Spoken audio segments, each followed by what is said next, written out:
तो welcome to lecture number 21 of laws of motion playlist. तो यहाँ पे हम लोग सर्कुलर टर्निंग ऑन रोड की बात करेंगे। ठीक है, सर्कुलर टर्निंग ऑन रोड्स की बात करेंगे। तो अगर किसी रोड पे कार या बाइक या बाइसाइकिल टर्न कर रहा है तो उसके लिए क्या कंडीशन होना चाहिए ताकि वो सेफली टर्न कर सके एंड सो ऑन। ठीक है, तो बेसिकली हम लोग Newton second law for circular motion यहाँ पे लगाएंगे। ठीक है, अब इसके 3 केसेस होते हैं। पहला केस होता है using friction only.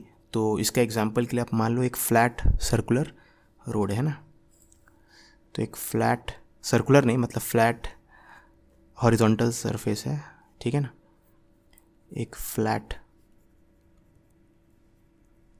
Horizontal road या सरफेस है। ठीक है ना, और यहाँ पे एक पार्टिकल जो है या कार जो है इस सर्कल में घूम रहा है।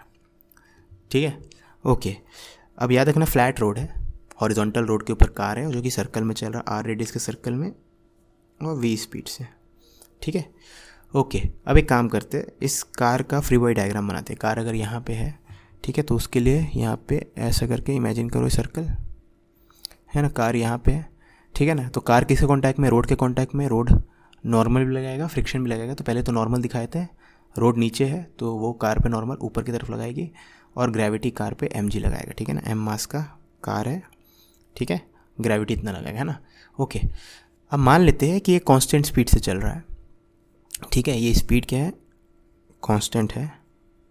तो अगर कांस्टेंट स्पीड से चल रहा है तो हमें पता है कि एक्सेलेरेशन सिर्फ सेंटर की तरफ होगा, सिर्फ नॉर्मल डायरेक्शन या सेंट्रल डायरेक्शन में होगा है ना, सेंट्रीपिटल एक्सेलेरेशन ही होना चाहिए। ठीक है, तो अगर एक्सेलेरेशन सेंटर की तरफ है तो net force according to Newton second law भी सेंटर की तरफ होना चाहिए। अब आपको पता है नॉर्मल और mg तो एक दूसरे को कैंसिल कर जाएगा। ठीक है, तो यानी नेट फोर्स जो होगा सेंटर की तरफ ही रहेगा, मतलब यानी नहीं, आपको पता था एक्सेलेरेशन सेंटर की तरफ है तो नेट फोर्स को सेंटर की तरफ होना पड़ेगा। अब जो नेट फोर्स की बात करोगे तो नेट फोर्स में नॉर्मल आएगा, mg आएगा और फ्रिक्शन आएगा। ठीक है, अब नेट फोर्स तो हो जाएगा मास इंटू सेंट्रीपिटल एक्सेलरेशन है ना। अब नॉर्मल और mg तो मिलके 0 होंगे, तो यानी फ्रिक्शन फोर्स जो होगा मास इंटू सेंट्रीपिटल एक्सेलरेशन के बराबर होना चाहिए। ठीक है, तो आपको कितना भी अजीब लग रहा हो कि फ्रिक्शन तो सर वेलोसिटी के अपोजिट लगता है, वो आपको यहाँ सोचना नहीं है। उसका भी रीज़न है आपको क्यों वो गलत फहमी है, वो भी मैं डिस्कस करूँगा। लेकिन अभी के लिए तो हम लोग न्यूटन सेकंड लॉ लगाए हैं और सही लगाए हैं, यानी कि कहीं को गलती की है। ठीक है, नेट फोर्स हो जाएगा normal plus mg plus friction. Net force यहाँ पे 3 ही फोर्स है कार पे, तो ये 3 फोर्स। ठीक है, अब नेट फोर्स होता है mass into acceleration from Newton second law, और एक्सेलरेशन इस केस में सेंटर की तरफ ही रहेगा और कोई एक्सेलरेशन नहीं है क्योंकि यूनिफॉर्म सर्कुलर मोशन है। यूनिफॉर्म सर्कुलर मोशन में एक्सेलरेशन सिर्फ सेंटर की तरफ होता है। ठीक है ना, तो net force is equal to mass into total acceleration मतलब सेंटर की तरफ है, is equal to net force में नॉर्मल भी mg भी फ्रिक्शन भी, लेकिन नॉर्मल mg के थ्रू कैंसिल आउट करेंगे तो नेट फोर्स फ्रिक्शन के ही बराबर है। ठीक है, तो फ्रिक्शन का डायरेक्शन, मास तो पॉजिटिव क्वांटिटी है तो फ्रिक्शन की डायरेक्शन सेंट्रीपिटल के डायरेक्शन में होगा है ना। Therefore friction must act only towards centre. Friction को सेंटर की तरफ ही एक्ट करना है।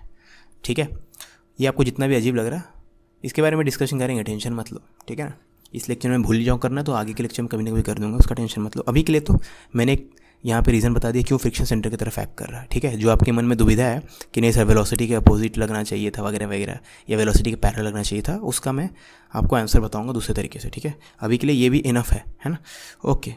अब फ्रिक्शन सेंटर की तरफ एक्ट कर रहा है, ओके। तो नेट फोर्स टुवर्ड्स सेंटर जो कि फ्रिक्शन के बराबर है is equal to mass into centripetal acceleration है ना। नेट फोर्स टुवर्ड्स सेंटर तो आपको पता है फ्रिक्शन के बराबर है, that is should be equal to mass into centripetal acceleration और फ्रिक्शन का वैल्यू।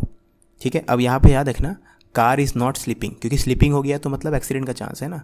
कार का जो टायर है रोड पे स्लिप नहीं कर रहे, मूव करना स्लिप नहीं होता है। ठीक है, अब यहाँ पे 2 चीज़ समझना पड़ेगा। जैसे ये रिंग है, ये रिंग यहाँ पे स्लिप नहीं कर रहा, ये मूव कर रहा है, इसको बोलते स्लिप करना। समझ में आ रही बात, इसको बोलते स्लिप करना। क्यों, क्योंकि ये पॉइंट फिक्स है ना।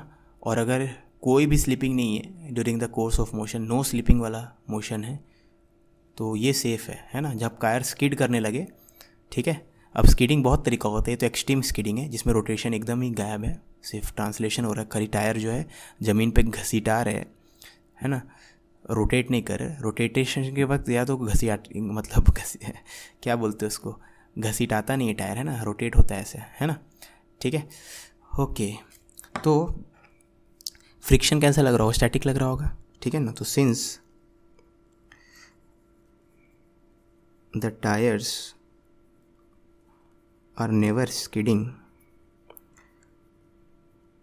देर इज नो स्लिपिंग। मूविंग अलग होता है, स्लिपिंग अलग होता है, तो यहाँ पे स्लिप नहीं कर रहा टायर, ठीक है, देर इज नो स्लिपिंग, और since there is no slipping therefore friction must be static, ये स्टैटिक फ्रिक्शन ही होगा, ठीक है। तो यानी therefore you can write net force toward centre which is equal to static friction is equal to mass into centripetal acceleration. अब static friction जो होता है वो less than equal to mu S into N होता है, ठीक है, और सेंट्रीपिटल एक्सेलरेशन जो होता है वो वी स्क्वायर बाय आर होता है, और नॉर्मल की वैल्यू आपको पता है यहाँ पे एम जी के बराबर होगा, है ना, नॉर्मल आपको पता है एम जी के बराबर है, दोनों मैग्नीट्यूड में इक्वल है, डायरेक्शन में अपोजिट, है ना, तो नॉर्मल खुद एम जी के बराबर है, तो ये चीज़ mu S into M G हो गई, तो एम से एम कट गया, तो V square less than equal to mu R G, यानी वी की value less than equal to इतना है, ठीक है। यानी मैक्सिमम स्पीड आर रेडियस के टर्न में चलने वाला कार जो है मैक्सिमम इस स्पीड से वो चल सकता है, ठीक है। अगर उसको एक कांस्टेंट स्पीड मेंटेन करना है आर रेडियस एक्सेलरेशन में, तो वो कांस्टेंट स्पीड मैक्सिमम वैल्यू ये ले सकता है, इससे ज़्यादा स्पीड लेगा तो कार स्किड कर जाएगा, ठीक है ना, क्योंकि आपने नॉट स्किडिंग वाले केस के लिए स्पीड का वैल्यू निकाला, और स्पीड जो है इसको फॉलो कर रहा है इस इक्वेशन को, ठीक है ना। तो therefore as long as the car is not skidding, यानी डेंजर नहीं है, सिचुएशन जो है ख़तरनाक नहीं है, स्किडिंग कर रहा है मतलब एक्सीडेंट का चांस है, कंट्रोल के बाहर है कार, स्किडिंग नहीं कर रहा है तो सेफ़ है, तो सेफ़ स्पीड ये है, ठीक है ना। तो सेफ़ स्पीड का मैक्सिमम वैल्यू इतना है, तो we safe for uniform circular motion इतना है। तो यूनिफॉर्म सर्कुलर मोशन के लिए सेफ स्पीड जो है वो ज़ीरो से लेके, मतलब एकदम चल ही नहीं रहा है सर्कुलर टर्न पे, और म्यू एस आर जी, ये म्यू एस है, ठीक है, म्यू एस आर जी के बराबर होना चाहिए, है ना, मतलब यहाँ से ऐसा, इसका वैल्यू 20 मीटर पर सेकेंड है, तो 0 से लेकर 20 के बीच में कुछ भी स्पीड से चल सकता है आर रेडियस के सर्कल में, 20 से कम में भी चलेगा तो प्रॉब्लम नहीं है, लेकिन 20 से ज़्यादा करेगा तो प्रॉब्लम है, ठीक है ना। तो स्किड करेगा अगर v इज़ ग्रेटर देन, ठीक है ना, तो it will be dangerous to exceed this limit, क्योंकि उसमें कार फिर स्किड करने लगा, और स्किड करने लगा तो एक्सीडेंट का चांस है, क्योंकि कम कंट्रोल हो जाता है फिर हमारा कार पे, ठीक है। तो तो यहाँ पे कार ने सर्कुलर टर्न लिया, और आप ध्यान दोगे तो सेंटर की तरफ बस एक ही फोर्स है, कौन सा है, स्टैटिक फ्रिक्शन का फोर्स है, ठीक है। तो यहाँ पे सेंटर की तरफ एक ही फोर्स आया, फ्रिक्शन फोर्स, है ना, तो यहाँ पे हम लोग बोलते हैं कि friction force is responsible for providing centripetal acceleration, क्योंकि सेंटर की तरफ यही फोर्स है, नॉर्मल सेंटर की तरफ नहीं, एम जी नहीं है, ठीक है। ओके, तो ये बात हो गई। आप बोलोगे सर तो यूनिफॉर्म सर्कुलर मोशन में तो ऐसा हो गया, नॉन यूनिफॉर्म सर्कुलर मोशन के लिए क्या करेंगे। अब नॉन यूनिफॉर्म सर्कुलर मोशन में आप क्या करोगे, देखो नॉर्मल एम जी तो एक कैंसिल कर रहा है, ठीक है, नॉर्मल एम जी जो प्लेन ऑफ मोशन के परपेंडिकुलर, तो उनका तो टेंशन आप लो ही मत, ठीक है। तो आप नॉन यूनिफॉर्म सर्कुलर मोशन वाला केस जो है, जैसे मैं पहले बताया था वही कर दोगे, खाली फ्रिक्शन का मैं डायरेक्शन दिखाया था, ठीक है। नॉर्मल एम जी तो आपको रखना कैंसिल हो चुका है, ठीक है। अगर स्पीड बढ़ रहा होगा, मान लो पार्टिकल इस सेंस में घूम रहा है और स्पीड बढ़ रहा है, तो वेलोसिटी के पैरेलल होगा टेंजेंशियल एक्सेलरेशन, है ना, सेम डायरेक्शन में होगा, स्पीड बढ़ रहा है, और सेंट्रीपिटल तो होना ही है, क्योंकि सर्कुलर मोशन में तो जब भी डायरेक्शन चेंज होता है सेंट्रीपिटल तो रहता ही है, तो सेंट्रीपिटल भी है, टेंजेंशियल भी है, तो रिजल्टेंट एक्सेलरेशन यहाँ पे कुछ ऐसा आएगा। तो इस पॉइंट पे वेलोसिटी इस तरफ है, और रिजल्टेंट एक्सेलरेशन AT और AC का कुछ ऐसा आया मान लो, ठीक है। तो एक्सेलरेशन अगर इस तरफ है तो फ्रिक्शन भी इस तरफ होगा, है ना। तो फ्रिक्शन या नेट फोर्स तो आपको पता है,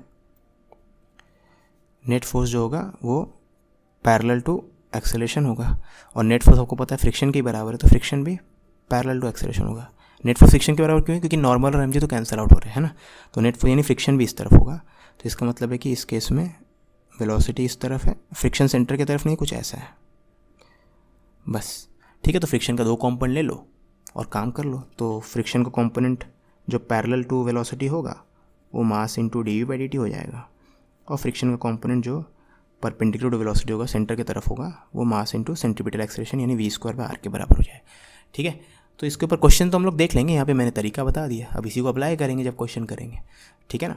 ऊपर तो हमें पता था, ऊपर था uniform circular motion, speed constant था, तो टेंजेंशियल डायरेक्शन में कोई फोर्स है ही नहीं, ठीक है ना। पाथ के टेंजेंशियल डायरेक्शन में कोई फोर्स नहीं है, और नॉर्मल एम जी को कैंसिल कर रहा है, तो जो फ्रिक्शन फोर्स है वही नेट फोर्स है, और नेट फोर्स सेंटर की तरफ होगा, क्योंकि टेंजेंशियल एक्सेलेरेशन एब्सेंट है, तो टोटल एक्सेलेरेशन जो होगा सेंटर की तरफ ही होगा, ठीक है। तो ये हो गया turning with the help of friction, ठीक है।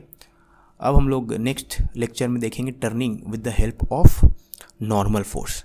आप कुछ भूल रहे हो। ईमानदारी से बताना, करना है नहीं करना? करना है तो करो ना भाई, क्यों नहीं कर रहे?